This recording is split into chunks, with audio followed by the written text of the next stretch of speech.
Hi there, and welcome to Nomadic Diaries. My name is Doreen Cumberford, and I am the host of Nomadic Diaries. We are the podcast that takes you from launching your international experience to landing well back home again.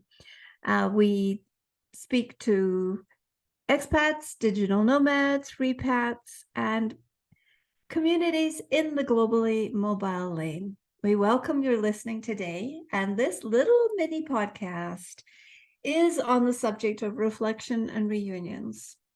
We are at the end of a month where we have done Nomadic Diaries, has been transformed into Sporadic Diaries, and I have been recording mini podcasts for the subject of the National Podcasters Posting Month. Chapter 15 on reflection, reunions, and lifestyle stitched together. We lived in the proximity of friends, colleagues, and neighbors within a company culture 24/7, all rubbing and polishing each other like a collection of sea glass in a jar. Unique shared experiences were constant, and even now somewhat indescribable to others outside that sphere.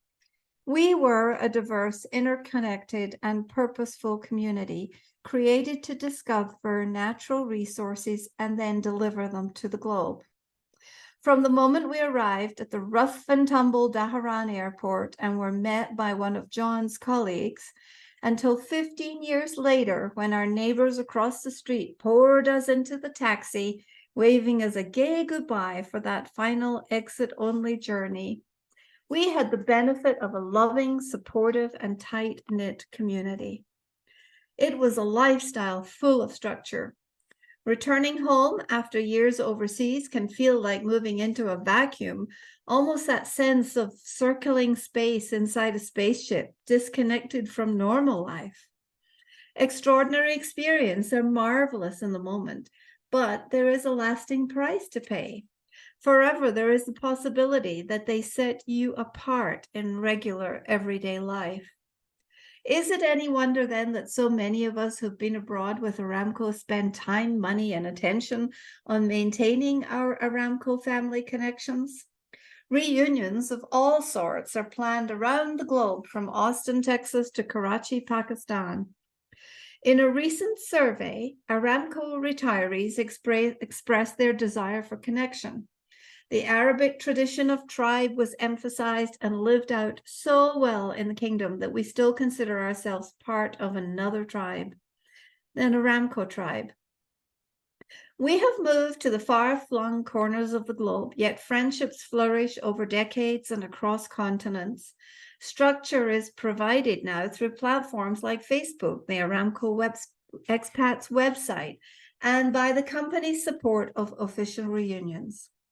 A formal reunion event is called a Hafla reunion, is held in the US every 2 years and frequently in other countries.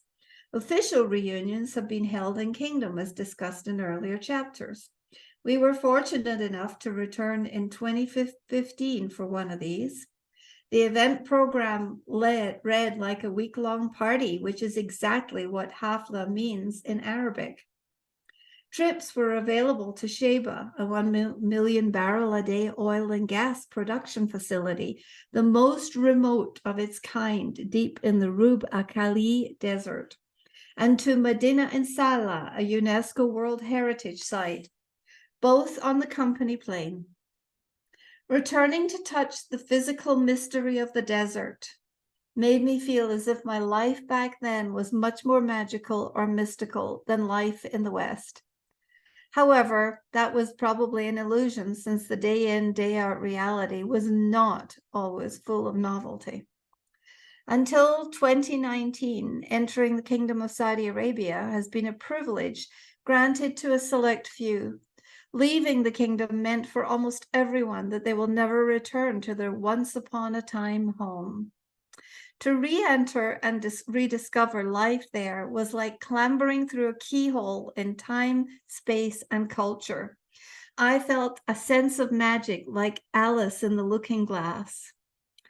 The Saudi government has approved tourist visas, so at long last, people can return to the kingdom.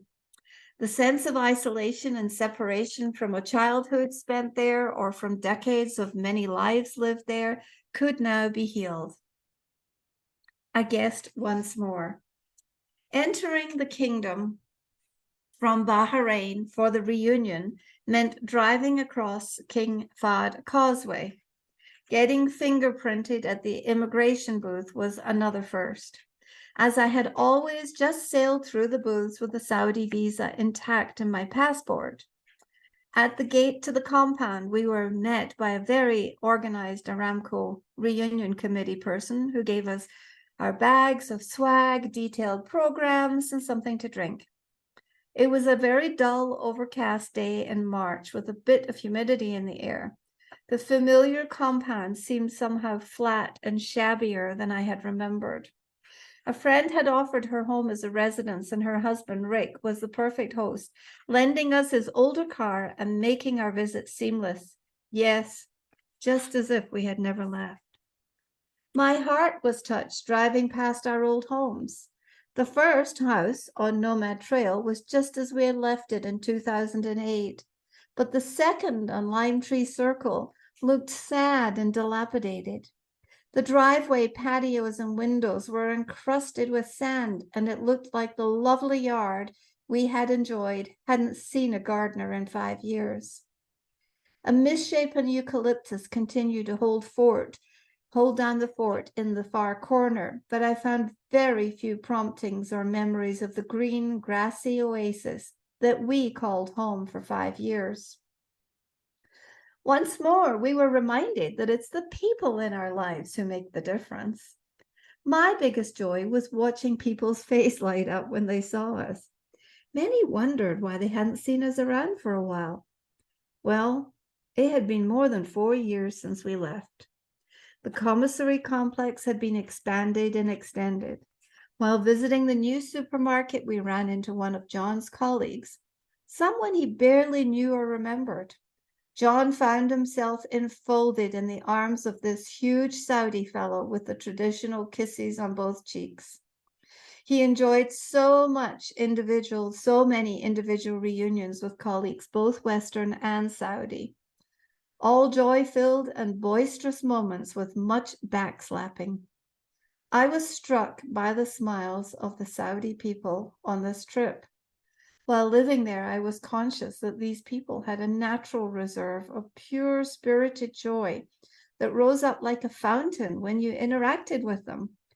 This visit delivered even more smiles and a sense of their natural ease with life.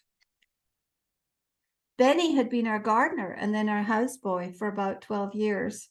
During that period, we had watched him move from being a single guy with no car who had to hitchhike around the camp to a responsible husband and father of 3 children who all attended the private Indian school. His wife, who was a nurse, had applied to practice in the US. However, she failed her English test 3 times, so they contented themselves by living in Al Khobar, building a family and a home as a houseboy and a professional nurse. Meeting Benny, catching up on his kids, his progress through life, and his delights was such a joy. My heart was full and overflowing with gratitude for the wonderful patient light that he had provided in our home all these years.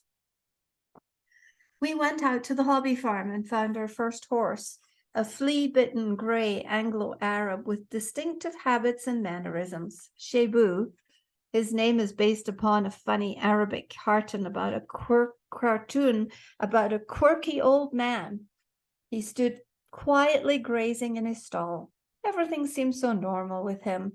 He was immediately interested in carrots and some grain from his food bin.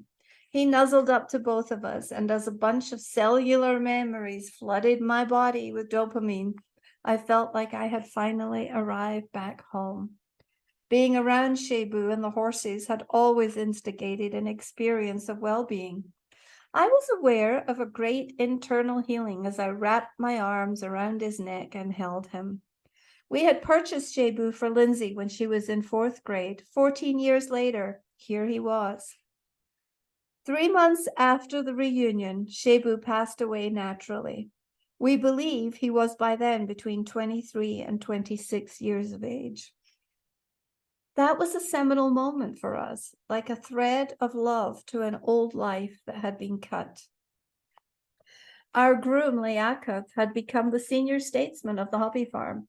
Although he was not a supervisor, he had many more years of experience under his belt, and it was delightful to see the difference. Maturity had settled on him like a comfortable blanket, and I realized how much I missed him and his calm wisdom. Sunil, the cook at the hobby farm, greeted us with a wide, cheerful grin and smiling eyes, and his memory of our favorite dishes was a treat for the heart. Miriam, a Saudi friend, recounted the tale of Saudi wedding season. She, her mother, and her sisters were invited to so many weddings during May and June, they had to divide them up to attend 12 or 14 each. Miriam, of course, showed up with gifts for me and updates on the corporate goings-on and project management. We've connected since the reunion trip, and she has opened her second business in Al-Khobar, runs a household with 3 active children, and has been promoted several times within Aramco while completing her master's in the UAE. She reminded me how ambitious Saudi women are and how they are able to juggle all this with support, usually a driver, a maid, and a husband. One evening, the company threw a welcome home party for the annuitants near Half Moon Bay at the Executive and Management Clubhouse. Tables were groaning with food, candles, and all the Saudi traditions were celebrated. We were greeted by about a dozen traditionally dressed swordsmen bearing the quintessential Saudi offerings in any home: Saudi coffee in tiny cups and dates. The traditional photograph holding a falcon was taken. A phalanx of retired and current vice presidents welcomed us in their pristine white thobes. Walking along the beach by the Gulf with traditional Arabic music in the background brought back such visceral memories. The price for such a mystical, magical evening was a few speeches by management touting Aramco's progress. Change was visible, painful, sometimes even shocking. The golf shack had been made a small, cafe-like building. The new upgraded building was huge, light, and airy, set on a hill overlooking the golf course and the air-based runway. Yet this great Mexican restaurant was missing tortilla chips for the salad that they served. People in the know showed up with their own chips. How normal, we thought. Construction equipment was operating on the perimeter road amid recently built new homes on the compound. With oil prices tumbling from 2013 onwards, Saudi Aramco was expanding into alternative ventures and accelerating personnel hiring after our departure. While the overall lifestyle was recognizable to us, individual parts were transforming before our eyes. Change occurs at the micro and the macro levels of places, and returning to a place we called home was both reassuring and challenging. We noticed the elements of life that had stayed the same, together with the parts that had changed dramatically.